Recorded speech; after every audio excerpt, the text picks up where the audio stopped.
వేసవి సెలవుల్లో పిల్లలకు ఆటలే కాదు సామాజిక విజ్ఞానం కూడా అవసరమేనని భావించిన ఎన్టీఆర్ జిల్లా పోలీసులు వినూత్న కార్యక్రమం ఏర్పాటు చేశారు. విద్యార్థులకు ట్రాఫిక్ పై అవగాహన కల్పించేందుకు సమ్మర్ క్యాంపు నిర్వహించారు. ట్రాఫిక్ సిగ్నల్స్, రోడ్డు ప్రమాదాలు జరిగినప్పుడు తీసుకోవాల్సిన చర్యలు, ట్రాఫిక్ నిబంధనలపై అవగాహన కల్పిస్తున్నారు. రాష్ట్రంలో మొదటిసారిగా ఏర్పాటు చేసిన సమ్మర్ క్యాంపునకు అనూహ్య స్పందన వచ్చిందంటున్న ట్రాఫిక్ డీసీపీ షరీన్ బేగంతో ఈటీవీ ముఖాముఖి. సాధారణంగా సమ్మర్ క్యాంపులు విద్యార్థులకు ఆటల కోసం పెడుతూ ఉంటారు. కానీ ఎన్టీఆర్ జిల్లా పోలీసులు ట్రాఫిక్ పైన అవేర్నెస్ కల్పించేందుకు సమ్మర్ క్యాంపులు పెట్టారు.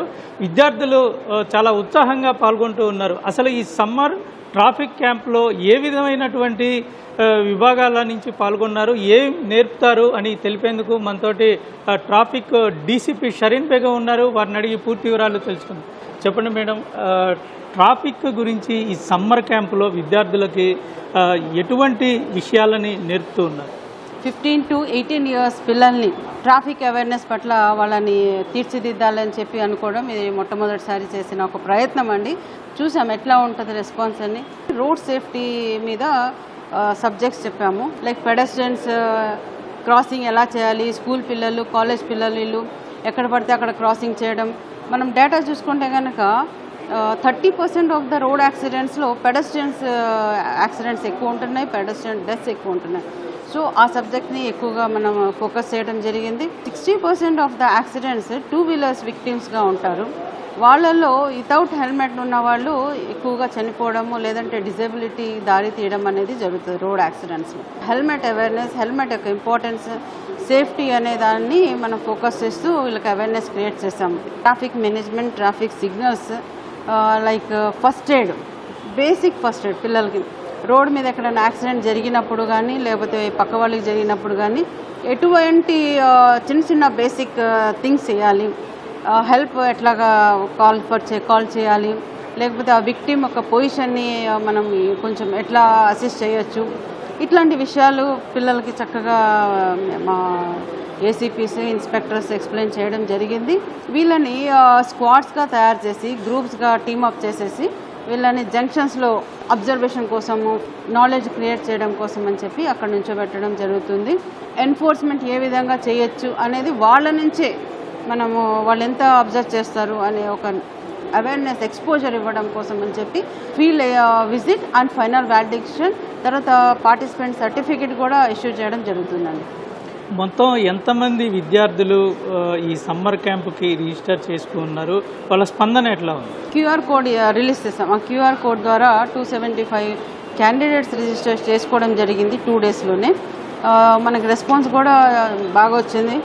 క్రమశిక్షణ, ఒక అవేర్నెస్ అనేది చిన్నప్పుడు ఈ మౌల్డింగ్ స్టేజ్, వీళ్ళు 15 to 18 years అనేది టీనేజ్.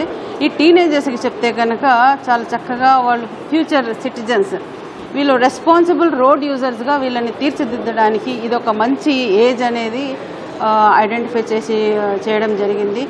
ఇందులో పిల్లలు వాళ్ళు తెలుసుకొని వాళ్ళ పేరెంట్స్కి కూడా చెప్పాలనే ఉత్సుకతో ఉన్నారు, ఫ్రెండ్స్కి చెప్పాలనే దాంట్లో కూడా ఉన్నారు. I'm very happy for that. ఇక్కడ ఎటువంటి విషయాల్ని మీరు తెలుసుకున్నారు? గతంలో ఈ విషయాల గురించి మీకు తెలుసా? జస్ట్ బండి నడపడం, వచ్చేయడం, ఇంటికి వెళ్ళడం. సో ఇదే హెల్మెట్ మస్ట్ అండ్ షుడ్ ఎందుకు అంటారు అనేది నిన్న దాని గురించి అర్థమైంది. యాక్సిడెంట్ అయినప్పుడు ఎట్లాంటి కేసెస్ తీసుకోవాలి, ఎవరిని పిలవాలి, ఇన్ కేస్ మన మీద కేసు ఏమైనా అయిద్దేమో అని ఆలోచించి మనం తప్పిపోతాం, అలా కాకుండా మనం సేవ్ చేస్తే మనకి మళ్ళీ ఇంకా మంచి జరుగుతుందని ఇంకా చెప్పారు. ట్రిపుల్ రైడింగ్ ఎంత డేంజర్ అనేది, ఓవర్ స్పీడ్ ఎంత డేంజర్ అనేది, సో వీటి గురించి డిస్క్రైబ్ చేశారు. ట్రాఫిక్ సిగ్నల్స్ గురించి డిస్క్రైబ్ చేశారు. ఒక బాడీలో బ్రెయిన్ అనేది ఒక సెన్సిటివ్ పార్ట్. హెల్మెట్ మూలాన మన బ్రెయిన్ కాపాడిద్ది కాబట్టి మనం హెల్మెట్ యూజ్ చేయాలి. ట్రాఫిక్ సిగ్నల్స్ ఫాలో అయ్యాలి. సిగ్నల్స్ మూలాన ఎనీ యాక్సిడెంట్స్ ఏమన్నా జరగకుండా ఆపగలచ్చు. ఎప్పుడైనా యాక్సిడెంట్స్ వచ్చినప్పుడు మనం నిలబడి వాళ్ళు ఇంజూర్ అయిన పర్సన్ని ఒక సైడ్కి లాగి సిపిఆర్ కానీ అలాంటి పోలీసులకు కానీ చిన్న హెల్ప్ కోసం, అంబులెన్స్ కోసం ఇలా అందరినీ కాల్ చేసి రెస్పాండ్ చేసేటట్టు చేసుకోవాలి. ఇప్పుడు ఒక పర్సన్ నుండి ఒకరికి చెప్పాం అనుకో, అలా ఒక్కొక్కరికి అలా 10 మెంబర్స్కి, అలా 100 మెంబర్స్, 1000 మెంబర్స్కి అలా షేర్ చేయొచ్చు. తాము కాకుండా తమ స్నేహితులకి, అదేవిధంగా కుటుంబ సభ్యులకి, నగరవాసులకి అంతా దీనిపైన అవగాహన కల్పిస్తామని ధీమా వ్యక్తం చేస్తూ ఉన్నారు. కెమెరామెన్ భాస్కర్తో జయప్రకాష్, ఈటీవీ న్యూస్, విజయవాడ.